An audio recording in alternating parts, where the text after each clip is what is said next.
No, it is not the internet, and it's also not Stack Overflow.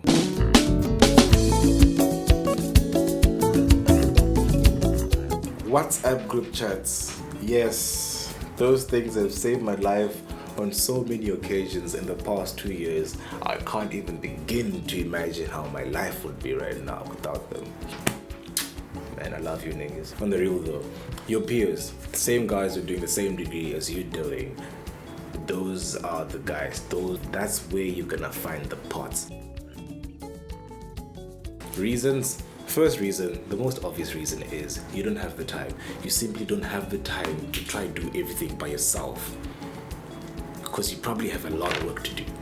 And you don't have time to be spending 2 hours trying to solve this small thing that you can easily just get past when you ask your friends. It's not that hard. Get rid of your pride. Anyways, next one here is interactive learning is better. That's why we have practicals, that's why we have tutorials and lab sessions. It's because when you have somebody explain something to you face to face, it's way more effective than trying to Google that solution. Because you can bounce questions off each other, and whatever. Last thing I have here, probably also quite important, is it reinforces your knowledge and understanding of that topic. You've heard this before from first year or even before that. When you explain something you barely understand to a friend or a peer, you gain a better understanding of that thing. I think my reasoning why that is so is because when you're trying to explain something, that person might not understand it the same way you do. So you'll be forced to twist your words, look for alternative explanations or different examples or whatever, and that is what makes you understand that thing better. So how do you do this? First one here, I've mentioned it already, WhatsApp group chats. Sure, I remember when our group chat was created back second semester, way too late. We had 8 or so deadlines in 2 weeks or less. This included tests, and dude, we were going crazy, man. And this guy, Oatmeal, he created a group chat, added I think 10 to 20 guys, and that thing saved my life on so many levels. And we just started sharing. First, it was sharing deadlines because we all didn't know what was going on. I mean, our department is the most disorganized department ever. Anyways, and with time, as we were doing our reports and assignments, we'd ask each other questions and just bounce off ideas. If I don't understand how to do something in MATLAB, the MATLAB expert would just screenshot things and boom, done. Amazing. Next thing here, study in groups.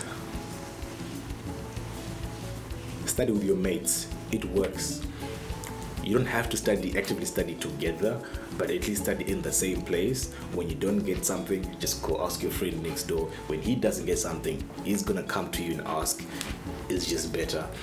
And finally, talk about your assignments. Talk about your work with your friends. When you guys just talk about what you're doing, the other guy might come up with ideas, or he might see loopholes in your ideas, and it just works. It just works. Word of caution: you might get lazy. Don't get lazy, because the trap in this whole thing is you might end up just asking for help, asking for answers for everything you're doing, and that is very dangerous, because for many reasons. One, in exams, they're not going to be there for you. In tests, they're not going to be there for you. In your thesis project, they're not going to be there for you. When you get to an interview, you've got an 80 for control engineering, and they ask you a basic question about block diagrams and you don't understand. Your friends won't be there to help you. So when you're doing this, make sure that you always try understand what you're doing. Don't fall into the trap of just asking for answers for everything. It doesn't work. It's a trap. It's a hell of a trap.